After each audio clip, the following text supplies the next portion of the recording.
সামগ্ৰী মূল্য বৃদ্ধি ৰোধ কৰক জীৱনদায়িনী ঔষধৰ মূল্য বৃদ্ধি ৰোধ কৰক বিজেপি মুৰ্দাবাদ হিমন্ত হিমন্ত মুৰ্দাবাদ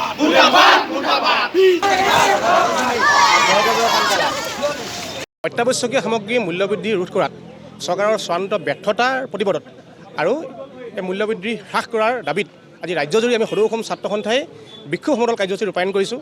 আপোনালোকে দেখিছে যে মূল্যবৃদ্ধিয়ে অসমৰ জনসাধাৰণক জুৰুলা কৰিছে।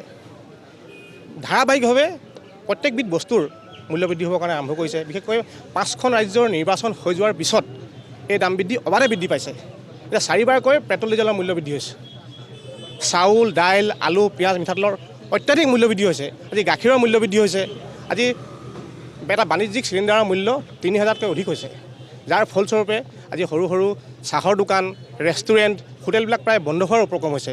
বিশেষকৈ জীৱনদায়িনী ঔষধকে আদি কৰি সকলোবিলাক ঔষধৰ অত্যাধিক মূল্যবৃদ্ধিৰ ফলত জনসাধাৰণে জুৰুলা হৈ পৰিছে।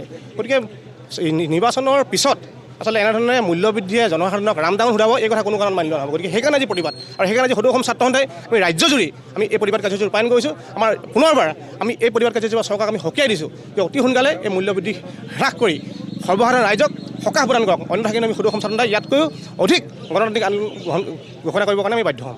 পেট্ৰল, ডিজেল আৰু আমাৰ সকলো ইন্ধনজাত সামগ্ৰী, চাউল, দাইলকে আদি কৰি সকলো অত্যাৱশ্যকীয় সামগ্ৰী, ঔষধ, নিত্য ব্যৱহাৰ্য সকলো ধৰণৰ সামগ্ৰীৰ ধাৰাবাহিকভাৱে মূল্য বৃদ্ধি হৈছে আৰু ৰাইজ যথেষ্ট অসুবিধাৰ সন্মুখীন হৈছে। আমি সদৌ অসম ছাত্ৰ সন্থাই চৰকাৰলৈ আহ্বান জনাইছিলোঁ যে মূল্য হ্ৰাস কৰাৰ কাৰণে ব্যৱস্থা গ্ৰহণ কৰক, কিন্তু চৰকাৰ ব্যৰ্থ হৈছে।